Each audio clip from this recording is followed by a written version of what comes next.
Shalom, giving all honor, all praise, and glory to Yahweh, Bahasham, Yahushai, Bahasham, Rachakwadash.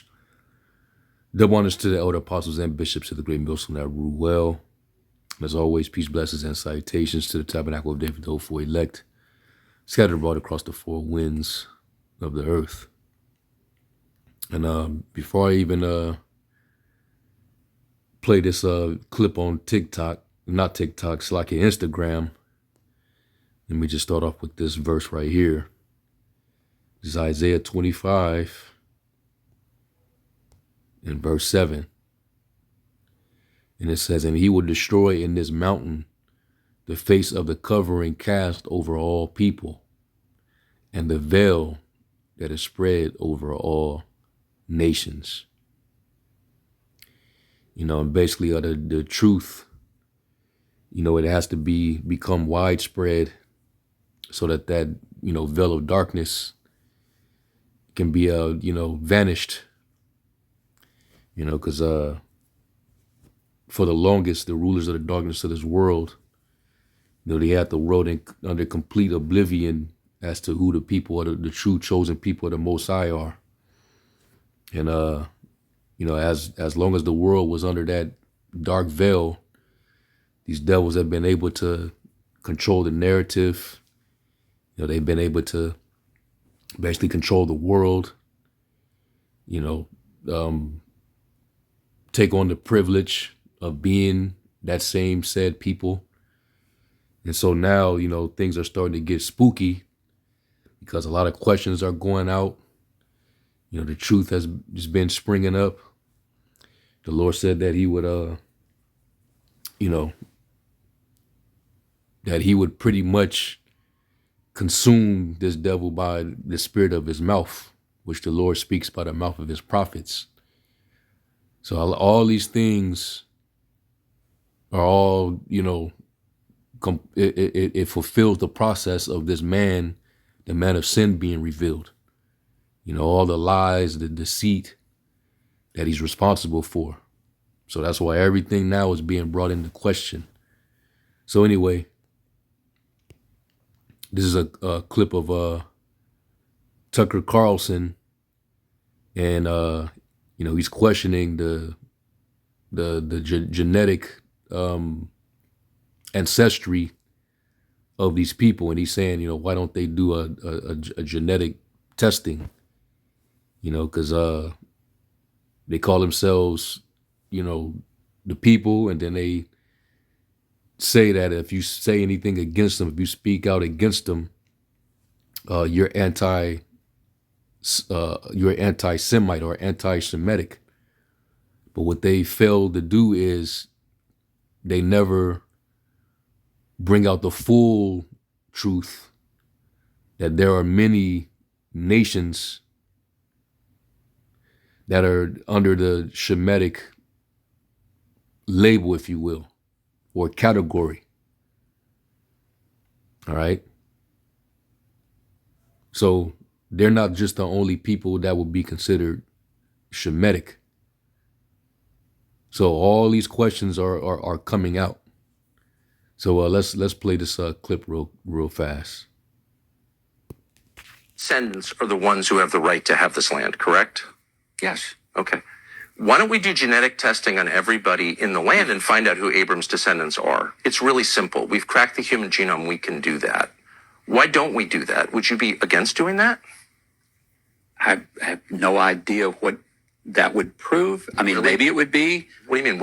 It would prove who Abram's descendants are and who has a right to live here and who doesn't, according to the theology that you yourself just explained. And so Now, I don't know what method would be used scientifically to prove that your bloodline goes all the way back to Abraham. But a lot of people like to try to figure things out on a scientific level, dealing with genetic tracing, DNA testing, and so on and so forth. But It's just the fact that, look at how uncomfortable the man, I'm sure this is a small hat that he's questioning. Look at how uncomfortable and discombobulated he appears when he's asked this particular question. Why is it that you don't need to prove anything now that the questions are coming out?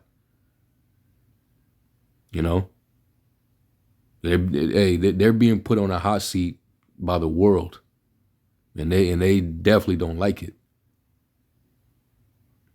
But we in that time, man. Esau has to, like it says in Jeremiah 49. All right, let me get that in Jeremiah 49th chapter. And this is part of how he's being found out, is because the Lord has to destroy that covering cast. The moment he does that, Esau gets found out.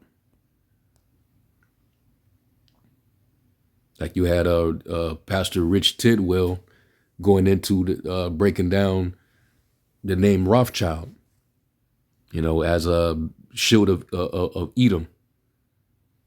Breaking it down, going into it.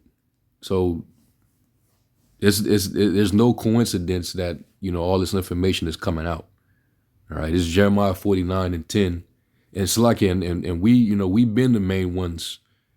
All right, bringing this stuff out. It's just not heard because, like it says in Ecclesiastes, the 9th chapter, it says that the poor man's wisdom is despised, and is usually not heard. You got to hear from, either the horse's mouth. You got to hear from one of them.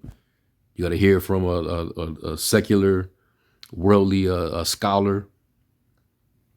Somebody mainstream, somebody with status, because it tells you that also in the book of Sirach, the 13th chapter, that when a rich man speaketh, they will look to what he say and they will extol it to the clouds.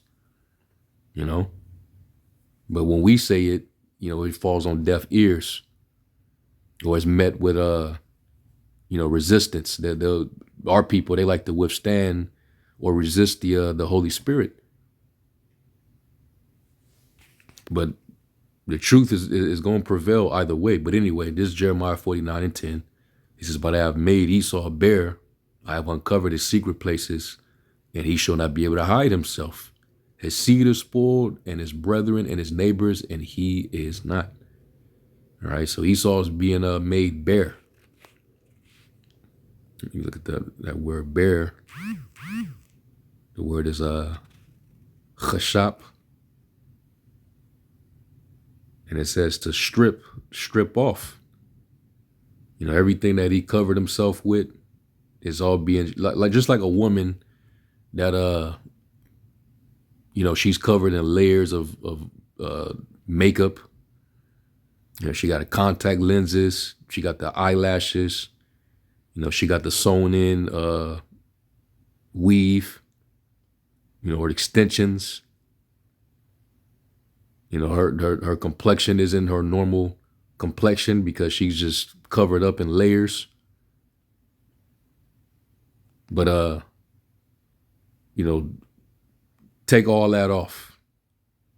Strip it all off, and you see the real person. And that's what's happening to E. He's being stripped off. All right. And through that he's being identified. This is what they didn't want to happen. This is why years ago, which Rockefeller was it? Was it Nick Rockefeller that said it? He said the internet should have never been invented. Well, now we see why. All right, all type of questions is being, thrown out there concerning them. Certain things ain't adding up. People going back into certain texts, information, encyclopedias. Even in their own encyclopedia, man, we always used to bring that out as one of the sources. Where in the Jewish encyclopedia, it states that the modern Jewry is Edom. So how could you get around that, man? So yeah, he's being stripped off.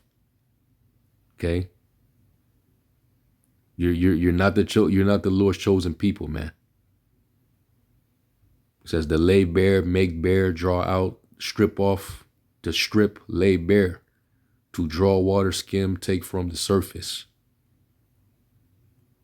Okay. So yeah, he's being stripped off.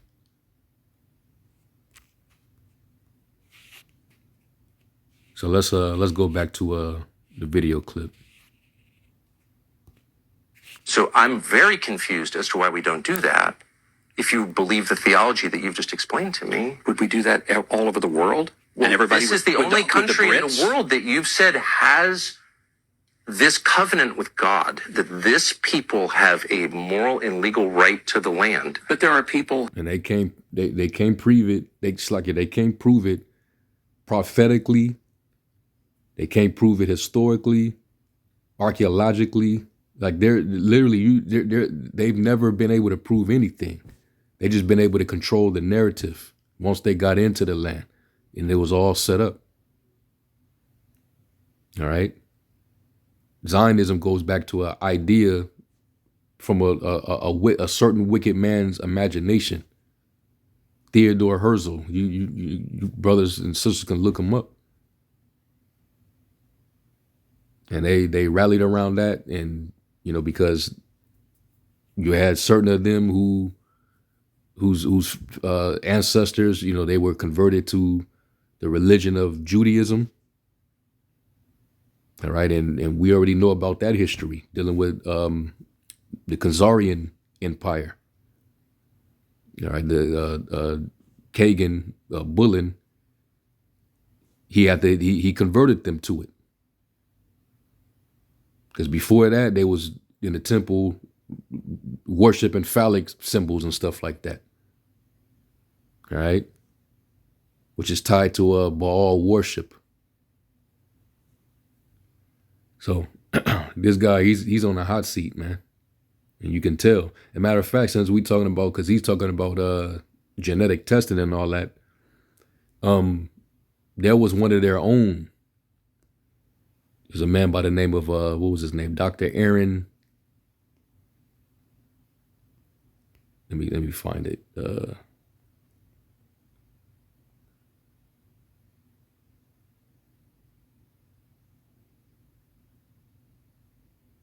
think it was it Hayek?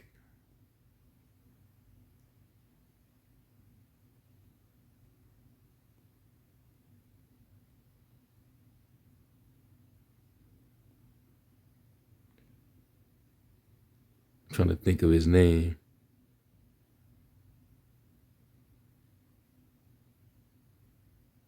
Yeah, Dr. Aaron. Yeah, so it's spelled with an A.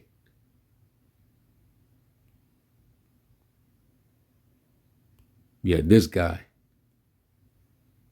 All right, this is Dr. Aaron L. Hayek, and he was an Israeli American geneticist and bioinformatician, a bioinformation. All right, now this guy, he was one of the ones who made the conclusion that his people were actually descendants of the Khazarian, the people that hailed out of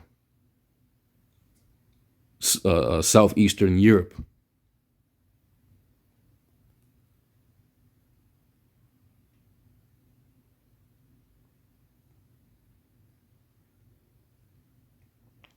Yep. Is what it says. It says Dr. Aaron Al Hayek is an Israeli American molecular geneticist known for his 2013 genome biology and evolution study, which proposed that Ashkenazis have significant ancestry from the medieval Khazars, a Turkic people, rather than solely from the Levant. All right. It says that his research challenged the Rhineland hypothesis, suggesting a mosaic of Caucasus, European, and Middle Eastern ancestry. All right. And these are straight up Edomites. It was straight up Edomites that went up in that region. Okay? So this is from one of their own.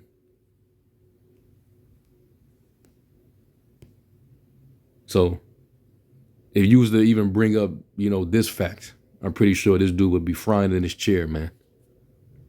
But let's hear the rest of this, and then we'll close. I ain't gonna make this too long. People who may not have bloodlines, but who have converted to Judaism, are they going to be able to live here? Are you going to kick them out? By your standards, they can't live here. No, because I've you just never told said- me no, that no. they have a right to live here because God gave them the land because they're the descendants of Abram. They're the descendants of Abraham, but if they're the spiritual descendants of Abraham and they've now decided that they're converted, That's all bullshit. Because look at what y'all doing to the Palestinians. They come of Abraham too. Do not is not Ishmael a grandson of Abraham? Salakia, not a grandson. Let me correct myself. He's the son of Abraham. All right, because he had Isaac and Ishmael, and then he had the 6 other sons by Keturah. All right, but we know that the child of the bondwoman was Ishmael, who wasn't given the promise, but they are descendants of Abraham, right? But we know that the inheritance was for Isaac, which went down to Jacob.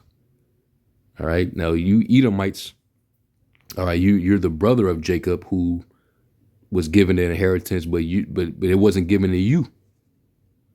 Your inheritance was Mount Seir. All right, Petra, the clefts of the rocks, and that's why y'all asses went up into the Caucasus, up in that region, Georgia, Russia. All right, you became the cave dwellers. You took the land of was it the Hivites, and or was it the Horites? I think it might have been the Horites, because when you look up what Horite mean, I think it means cave dweller, if I'm not mistaken. Let me go to that.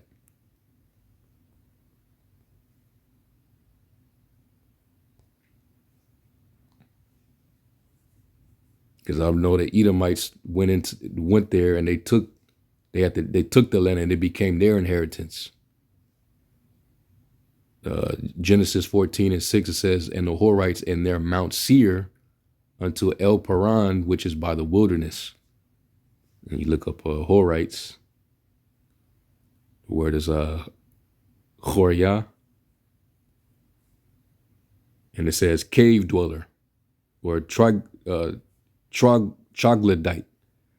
a Chorite, or aboriginal Idumean.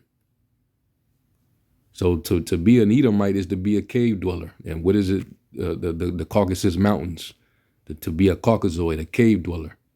So you just make that connection. That's who these people are. Okay. So let's finish this out. converting to Judaism, then do they have a right to live in Israel?